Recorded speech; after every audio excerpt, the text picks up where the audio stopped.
Olá, era uma vez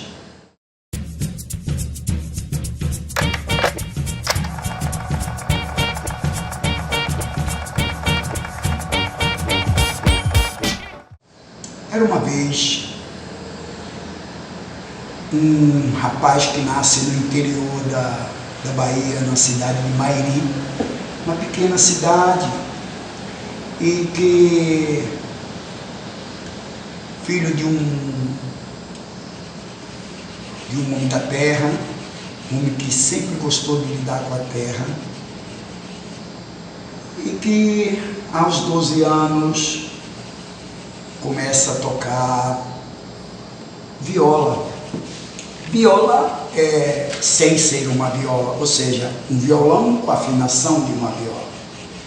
Isso era muito utilizado pelos matutos, homens que lidavam, que não tinham a música como profissão, mas lidavam verdadeiros shows de sonoridade diferente do que um próprio violão é capaz de fazer. Eu me chamo Ciro, nasci na cidade de Mairi. Mairi é uma cidade aqui do nordeste do nosso estado da Bahia. O instrumento era um violão que meu irmão ganhou de um tio que já morava em São Paulo na época. E o meu irmão, se chamava Baiano, ele começava a tocar violão e aquilo começou a chamar a atenção da gente. Ora, com o violão dentro de casa, um irmão começando a tocar, eu não queria mais ir para a escola, não queria mais jogar o futebol com os amigos, só queria o violão. E era muito interessante. O tempo foi passando, claro que eu tinha que voltar à escola, tinha que voltar a estudar, tinha que completar o primeiro grau naquela época. Isso por volta de 1973. Eu termino o primeiro grau, chamava-se quarta série. E daí, com o violão na mão, a gente já fazia serenatas na cidade, com grupos do colégio, com os amigos. A gente já participava de festinhas da igreja, aos cantos da igreja.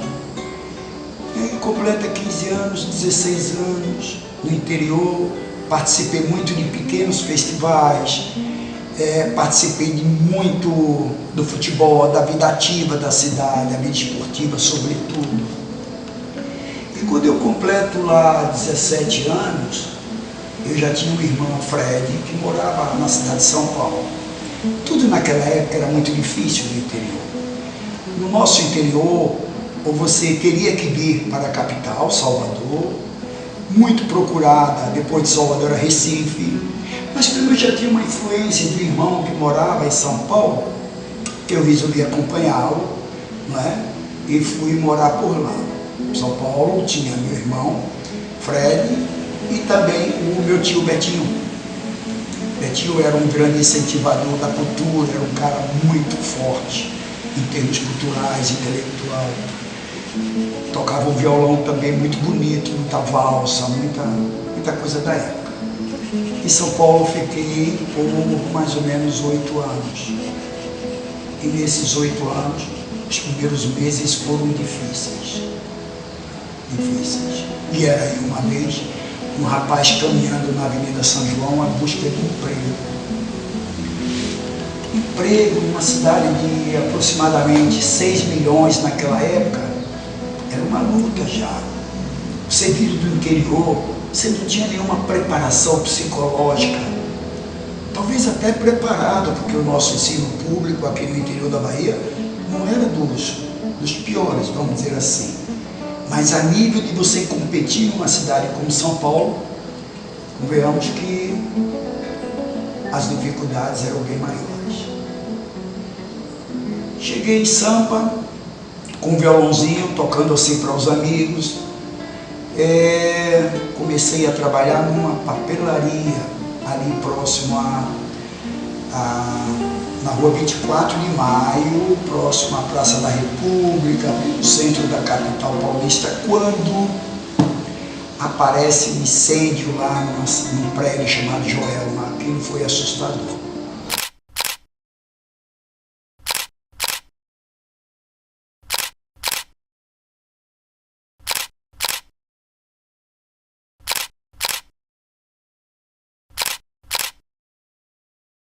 Foi assustador.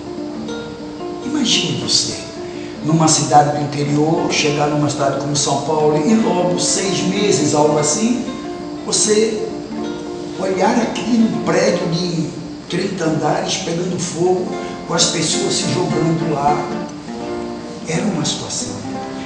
Eu nunca fui preparado para conviver com aquilo, e nem psicologicamente. Então a gente conversava muito com meu irmão, com meu tio Betinho, a gente se falava bem. Olha, aqui é assim, uma cidade assim, uma cidade grande, com 6 milhões de habitantes, cuidado com isso, cuidado com aquilo. E aquilo foi tomando um formato de rapaz, de moço de cidade grande. Aí eu já fui esquecendo o meu Ciro do interior, aquele Ciro lá do sertão que olhava o verde quando chovia, temia pelas atitudes do meu pai quando via a seca. O Nordeste, a seca era terrível.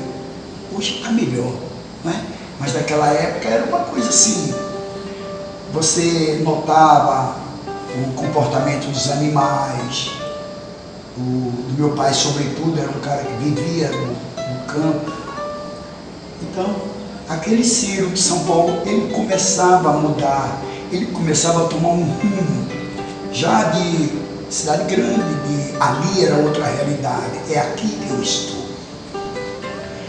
Então, em São Paulo, depois de trabalhar na papelaria, eu fui jogar futebol na Portuguesa de Desportos. A nossa Burra do Canindé, carinhosamente falando, da nossa colônia portuguesa, maravilhosamente. Uma receptividade bacana, mas eu também, o meu futebol durou 1 ano, porque eu tive problemas físicos naquela época. Você ter início no futebol era muito complicado, muito difícil. Depois desse 1 ano, eu fui trabalhar no Banco Nacional. Fui ser bancário. E à noite, no banco, sempre existiam aquelas festinhas de reuniões, né? O gerente hoje vai fazer uma reunião, quer todo mundo lá. E aí todo mundo, baiano para cá, baiano para lá, e dá um violão ao baiano. E esse baiano vai gostando da coisa. Vai gostando da coisa, foram dando abertura. Por sinal, São Paulo é uma escola de vida. Se você souber alguma coisa São Paulo, você tem um caminho muito grande para competir. E eu fiquei no banco durante 5 anos, Banco Nacional. Eu saí do banco por outras razões, encontrei um emprego para ganhar um pouco melhor e ter alguns dias, porque nesse tempo também a gente vivia no Brasil uma época de ditadura, né? Aquilo do passado que trazia muita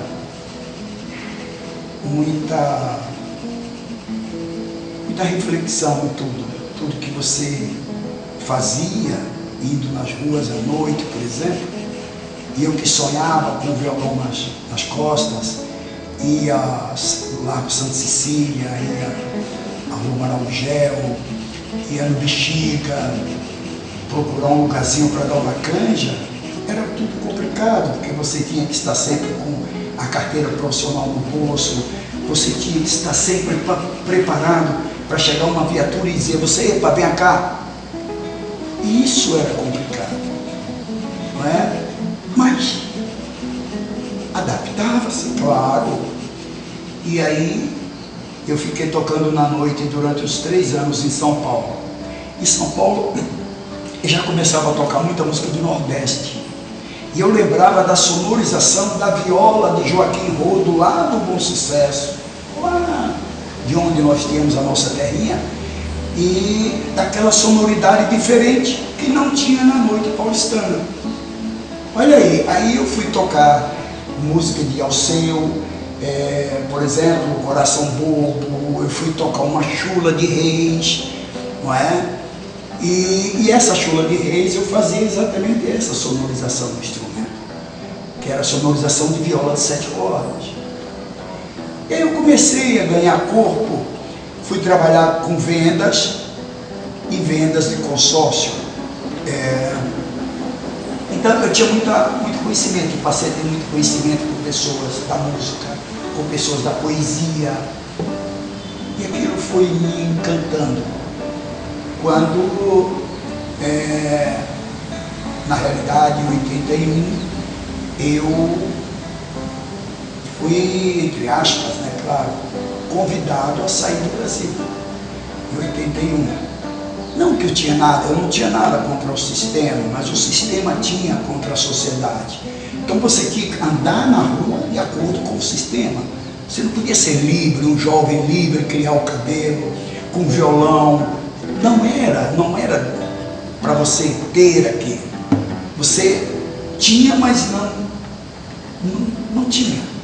Entende? Era uma liberdade contada. Entre o 4 até o 4 você não chega, você só vai chegar até o 3.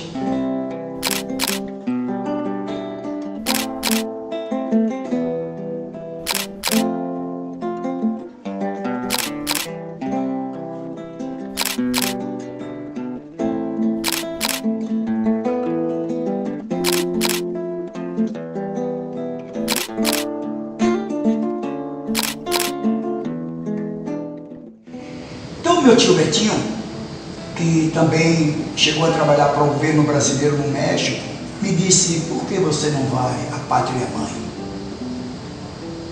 Eu falei: é mesmo, Betinho? Ele disse: vai dar uma volta.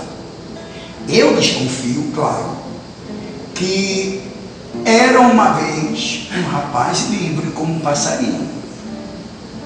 E aí eu olhei para ele e falei: Beto, por que você me fala isso? E eu acho que ele sabia de alguma coisa. Porque você tocar Raul Seixas, você tocar Tim Maia, você tocar algumas coisas, isso já era motivo de alguém lhe dizer: peraí, você não pode movimentar grupos nem nada, então você tem que ficar de acordo com ali o bolero, não pode. Eu então vendi um veículo que tinha, reuni os meus amigos lá do consórcio, ganhei um dinheirinho na rescisão e fui a Lisboa. Agora você imagine que era uma vez um rapaz tropical. Por exemplo, você sai de São Paulo, vai pegar um avião no Rio de Janeiro com 37 graus, mês de novembro, e aí, meu amigo, você voa 10 horas sem noção nenhuma do que era. Um avião, você dentro do avião 10 horas, 8 horas talvez. Então eu olhava para baixo, só via água, e lá vou eu para Lisboa. Quando eu chego na Lisboa, eu a princípio, o que eu esperava encontrar em Lisboa? Uma cidade diferente. Eu achei uma cidade assim um pouco escura. Claro, Portugal estava recém-saído de uma quebra do cordão umbilical do militarismo por lá também. Mas Portugal já se vivia democracia. Tá bem, não era aquela democracia, mas já era uma democracia onde tinha jovens diferentes nas ruas, onde você chegava nos pubs, à noite você encontrava jovens com a cabeça completamente diferente do que se achava em São Paulo. Olha lá, sem muita repressão, a tua liberdade era outra. Isso me conduziu a conviver com a cultura portuguesa durante 2 anos e meio.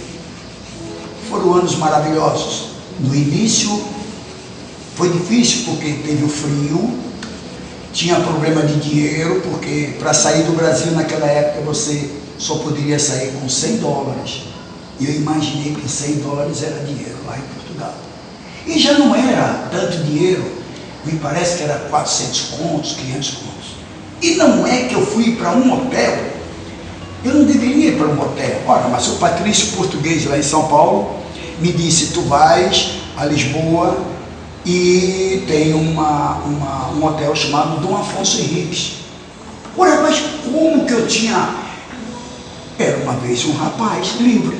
Olha aí, fui lá para o nosso Dom Afonso Henriques. Me deparei com um hotel de 3, 4 estrelas. Eu não tinha dinheiro para isso. Tinha um rapaz chamado Manuel Antunes, que um dia ele me disse assim, exatamente no segundo dia, ele falou, bem a portuguesa, claro, ouve lá, pá, tu estás bem cá, pá. Foi uma expressão tão bonita, tão diferente do que eu escutava, que disse, olha, eu só estou com um probleminha que é dinheiro. Eu não tenho dinheiro e como estava muito frio, eu tive que aceitar a primeira proposta que eu levei para lá. Muito bem, acertei as contas e imediatamente fui para a casa dele, ali ao pé da Praça da Figueira, pertinho da Praça da Figueira, e fui para a casa de Manuel. Então ele me deu uma força muito grande. Os primeiros 3 meses foram meses complicados, porque para você conseguir um espaço na noite, tocando, você tinha que sair com o instrumento, mostrar às pessoas o seu talento, o seu trabalho. Eu não conhecia ninguém, eu não tinha ninguém para me dizer, olha, vai aqui, vai acolá, não tinha. Acabei tocando numa tasca, num bairro chamado Campo do Urique, na rua Silveira de Carvalho, ou Silva de Carvalho, que eu conheci um senhor chamado Raul, dono dessa tasca, que me dizia, olha, tu tocas aqui, eu te dou um dinheiro, tu vai tocando, vai ficando por aqui, pelo menos lá tu pagas lá a pensão. Aí eu já estava numa pensão. Muito bem, ali na Rua do Rato, né? Do Largo do Sol Rato, alguma coisa. Então eu fiquei lá com ele e eu comecei a ter a aceitação das pessoas. Por quê? Além da facilidade de fazer amizade, sempre tive isso, graças a Deus, porque eu sempre fui um cara do interior. Eu nunca fui um cara de cidade grande. Eu sempre fui um cara de interior. Ou seja, internamente eu era o mesmo ser de Mairi. Aquilo me norteava tanto que eu acho que eu transmitia uma simpatia diferente até de outros brasileiros que estavam lá. Me lembro que na década de 81 vivia em Lisboa, em Portugal, ouvia-se falar cerca de 7 mil brasileiros. Hoje nós temos 500 mil morando lá. E Portugal é um país pequeno, territorialmente pequeno. Então a gente tem que entender algumas coisas. Mas naquela época, eu comecei a ganhar esse corpo. Os portugueses começaram a me ouvir tocar no Seu Valença, que não tinha lá, por sorte. Olha só como são as coisas. Em 82, ao Seu Valença foi dar um show lá no espaço do Partido Comunista Português. Aquilo foi uma abertura de portas para mim. Porque eu já tocava Morena Tropicana, já tocava Cavalo de Pau em Lisboa, eu já tocava Coração Bobo em Lisboa, tudo à base de Alceu Valença, como já tocava música de Elomar, já tocava música de Vital Farias, muita coisa que não era muito, como dizer, acostumado aos ouvidos de uma nova geração, que era a geração jovem portuguesa. Portugal tinha muita música brasileira, mas a base de Caetano Veloso. Tinha Gilberto Gil, os monstros da música brasileira, porque o público português, ele já passava a ser um público exigente, musicalmente falando. Então, você, para conviver com a própria boa música portuguesa, coisa que no Brasil, na época, a gente só pensava que era a música portuguesa, ou era o fado, ou era algo assim, parecido a Roberto Leal. Era uma vez isso. Meus queridos, em Lisboa, eu conheci vários grandes músicos. Vitorino. Tive o prazer de conhecer, numa tasca no Bairro Alto, Zeca Afonso. um monstro da música portuguesa, o Chico Buarque da música portuguesa, o homem que movia multidões em Portugal, o homem que, talvez, como ele me dizia, ó brasileiro, tu cá, tu tens que estar bem aconselhado, pá. Ou seja, não me escuta só, porque ele era o cara que, talvez pequena parte dos portugueses não gostavam dele, porque ele fazia música de movimentos, como Chico fazia no Brasil, como Geraldo Vandré fez no Brasil, como Caetano fez no Brasil.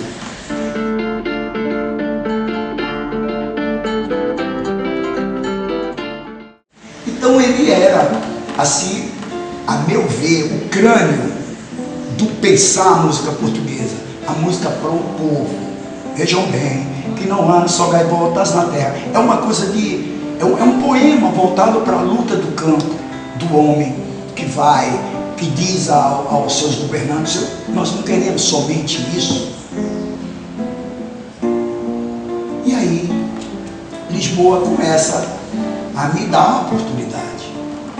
Eu fiquei em Lisboa 2 anos e meio, e nesse inteirinho eu fiz um programa na Rádio Difusão Portuguesa com Carlos, vou me lembrar depois a gente fala. Aí eu fiz um programa com o Juizinho, no RTP2, que foi gravado ali no Campo do Urique, ali no largo do Campo do Urique. Depois eu passei até a morar ali na rua Tomás de Anunciação. Me lembro na pensão de Rocha, o indiano. Ah, aquele indiano me paga. Ah, não fui porque eu achei que ficaria em Portugal por pouco tempo. Então na época talvez eu não fizesse assim compromissos. Eu tinha compromisso com andar, conhecer as minhas origens.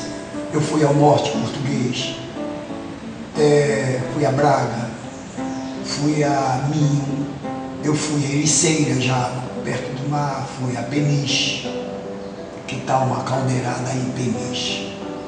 A caldeirada de Peniche é especial, dito pelos amigos portugueses, porque eu já tinha passado em Sesimbra, já tinha passado na Costa da Caparica, por falar na Costa da Caparica, toquei num barzinho lá muito bom, que era um Brasil tropical também.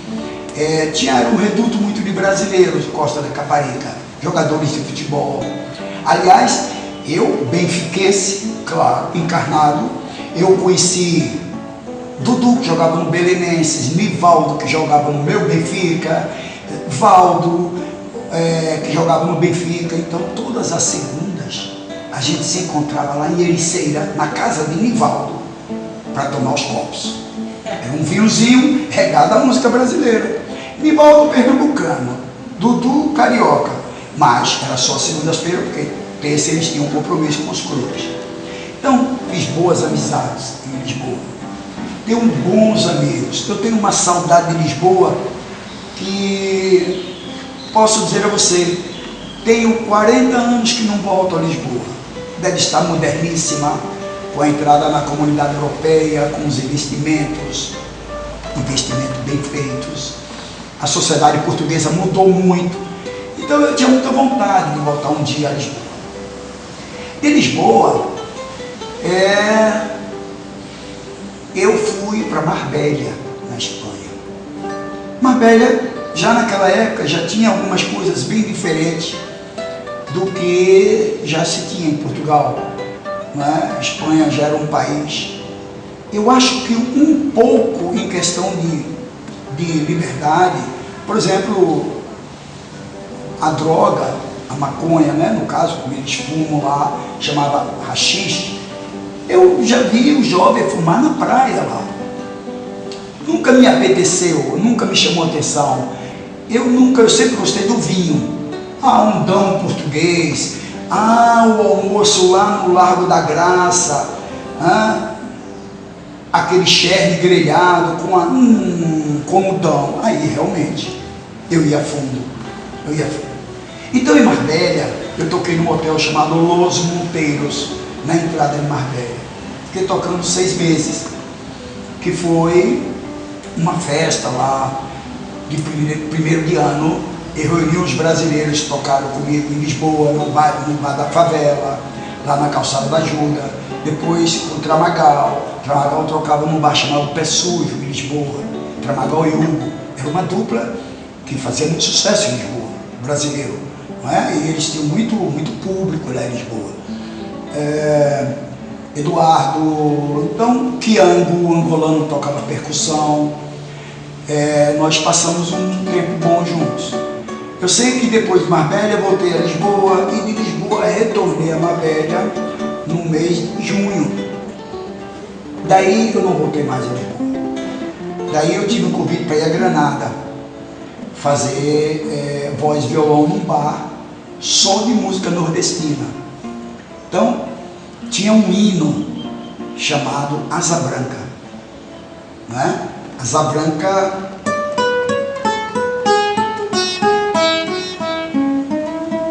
Então, cada vez que eu tocava isso, o coração do mairiense estava lá. E era porque a música estava na minha veia, a música do Nordeste estava.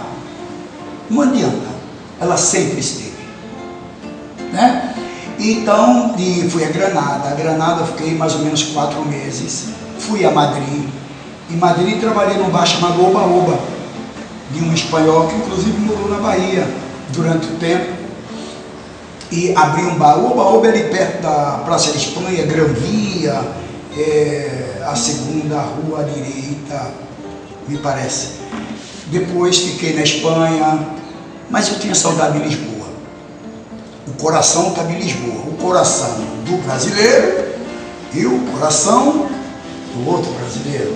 Claro, tinha uma amada em Lisboa que eu sempre voltava lá. Mas como eu te falei antes, eu nunca quis compromissos, porque eu não fui para lá para isso, tá? Eu fui para aprender a vida, conhecer as origens, e as minhas origens portuguesas, elas me levaram para a Espanha, para Madrid, e depois eu fui a Paris. Paris é muito linda, mas convenhamos, né? O francês precisa ser um pouquinho assim mais, o parisiense, sobretudo, mais assim, né? Eles têm o francês, o parisiense, sobretudo, ele tem muito o mundo deles. Eles são eles. Fiquei em Paris 8 meses. Trabalhei num bar chamado Lariarcot. Conheci uma cantora brasileira chamada Nazaré Pereira, que Nazaré tinha um estilo muito de Elba Ramalho lá. Então tinha um grupo chamado Brasil Tropical, lá também, em Paris, que era um grupo de 80 brasileiros que rodava a Europa e tal. Eu fiz parte desse grupo há pouco tempo. Daí eu resolvi ir para Bruxelas. Aí eu já tinha meu amigo Gil. Gil comigo é um paulista que nós ficamos juntos em Bruxelas 1 ano e meio. Novamente tivemos dificuldades até, muita dificuldade financeira em Bruxelas, né? Aí conseguimos um trabalho num restaurante na Chaussée Waterloo, do meu amigo Ibis, belga, gente boa, a esposa dele uruguaia, a senhora Adriana, e nos deu apoio. Os primeiros 3 meses, depois nós ficamos, aí começamos a ganhar um dinheiro, pagamos, moramos bem, não tivemos problema nenhum. Mas a saudade é a saudade. A saudade é uma coisa, é um sentimento que você não explica. Por mais que você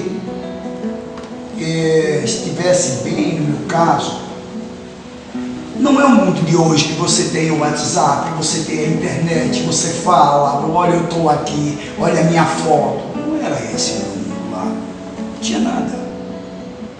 Tinha uma máquina de foto que era do Gil e a gente mandávamos direito, porque até sobre as normas dos países nunca tivemos problemas nenhum. Mas tive um probleminha no VLT. lá, que nós esquecemos de pagar. Aliás, pagamos ao condutor os 26 francos belgas. Né? Aí, quando você paga o condutor, você tem que picotar o bilhete na máquina. Resultado, eu não sei se a gente agiu, até de má fé, eu acho que não foi. O que é certo é que na próxima parada tinha lá 2 policiais à espera. Aí já chegou direto na gente. Em resumo dessa história, é uma lição isso, tá? É uma lição. Cumpra as normas. Cumpra as normas. Andar direito é cumprir as normas. 26 francos belgas foi a passagem de cada um. Sabe quanto foi a multa? 800 francos para pagar com 3 dias. Então, era uma vez o malandro, vamos dizer assim, porque não foi a intenção, realmente não foi. Mas fica aí o adendo. Então isso serviu de experiência para mim, muito. Depois fiquei mais um ano lá em Bruxelas, mas Lisboa e o Brasil continuava na cabeça. Em 86, com a eleição de diretas no Brasil, eu retornei para cá. E aí fui passar um tempo com a minha irmã em Camaçari. Consegui um emprego em Camaçari, perto do polo petroquímico. E aí era uma vez um rapaz que já tinha saudade da Lisboa. Porque vivendo na Europa 6 anos, quando eu cheguei, o Brasil não tinha mudado quase nada. Eu falei, poxa vida, a gente continua com outro tipo de repressão, mas não mudamos muito. Vai lá. Mas é o tempo de mudança, não é isso? Pronto. E aí eu fui trabalhar lá e não me dei muito bem com o clima do polo, aquele movimento todo. Vim para Salvador, fiz curso de turismo e entrei como guia de turismo, trabalhando na Baía de Todos os Santos, nos barcos, as escunas. Foram dias maravilhosos.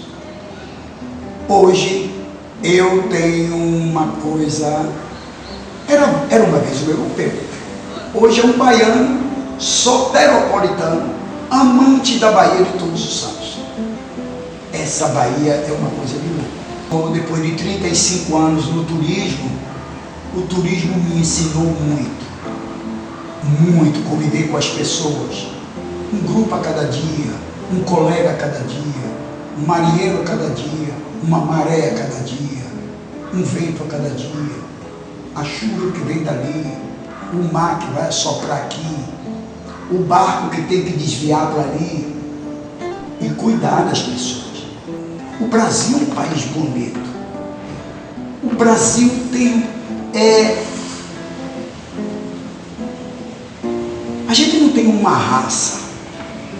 Não é assim, não. A gente tem um povo, uma mistura. Você tem um indígena, não é? Você tem um indígena com a sua pele vermelha, linda. Você tem o negro, que é a África dos negros. Você tem o português, tem o espanhol, tem o polonês. Você tem tudo aqui. E todos querem a mesma coisa. Ser feliz.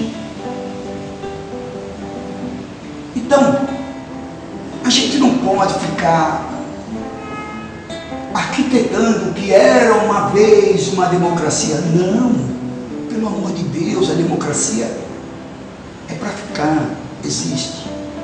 Não queira certas coisas. Eu respeito sua opinião, claro. Nós não estamos aqui para falar sobre isso, nunca. Mas é preciso refletir na igualdade, na liberdade, na musicalidade, no futebol brasileiro. Nós estamos nesse Era Uma Vez.